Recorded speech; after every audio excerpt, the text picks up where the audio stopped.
प्रिय भाई बहनों, आज की रोटी की हर सदस्य व्यक्तियों के लिए यीशु क्रिस्तांची मधुर नावाचे सप्रेम नमस्कार। आज के दिन 28 मे 2026 गुरुवार। हजारों आणि 10,000 परंतु तुम्ही सियोन पर्वताजवळ जीवित देवाचे नगर जवळ स्वर्गीय यरूशलेम जवळ आणि असंख्य देवदूतांच्या समुदायाजवळ आला आहेत। इब्री 12 अध्याय 22 वचन से 24 वचन। जेव्हा एखादी व्यक्ती ख्रिस्ताला आपल्या अंतःकरणात स्वीकारते आणि त्यांच्या जवळ येते तेव्हा ती अनेक धन्य विश्वासाधिकाऱ्याचा अनुभव घेऊ लागते।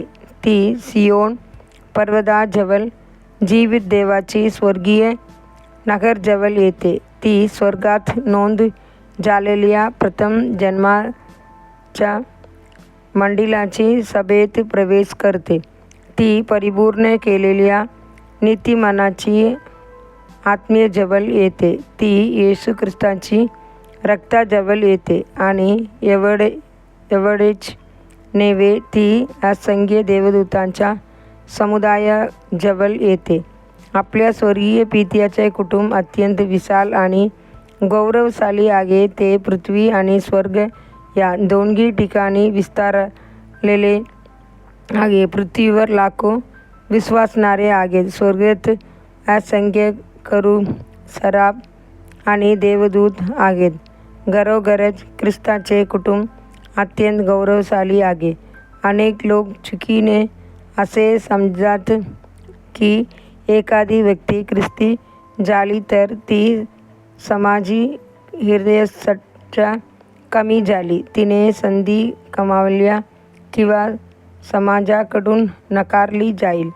पण सत्य असे आहे, एखादी व्यक्ती कितीही पापी किंवा गरीब असली तरी जेव्हा ती येशूला स्वीकारते तेव्हा ती सर्वशक्तिमान देवाच्या उपस्थितीत येते। ती राजाधिराजाची संधी बनते आणि असंख्य देवदूतांनी वेढलेल्या कुटुंबात प्रवेश करते। जसे आपण देवदूतांजवळ येतो तसेच देवदूतही आपल्या जवळ येतात। देवाने आपल्या फायद्यासाठी देवदूत नेमलेले आहेत। ते सामर्थ्यवान आणि वेगवेगळे असले तरी त्यांना आपल्या सेवेसाठी पाठवलेले सेवक आत्मे बनविले आहे।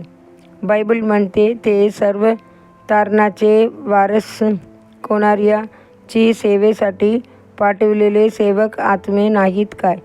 इब्री 1 अध्याय 14 वचन। जेव्हा सैतान आपल्याला प्रलोभनात पाडण्यासाठी किंवा नष्ट करण्यासाठी शक्ती पाठवतो तेव्हा परमेश्वर अग्नीचे रक्तगोळे आणि हजार देवदूत आपले संरक्षण करण्यासाठी पाठवण्यास तयार असतो। देवाची लेकरांनो, तुम्ही ख्रिस्ताच्या कुटुंबात दृढपणे स्थिर राहाल काय? पुढील ध्यानासाठी वचन। पिऊ नकोस, कारण जे आपल्या बाजूने आहेत ते त्यांच्या बाजूने असणाऱ्यापेक्षा अधिक आहेत। दुसरी राजा 6 अध्याय 15 आणि 16 वचन। आजचे बायबल वाचन सकाळी दुसरी इतिहास अध्याय 4, 5 आणि 6, संध्याकाळी योगान 10 अध्याय 24 वचन से 42 वचन। धन्यवाद।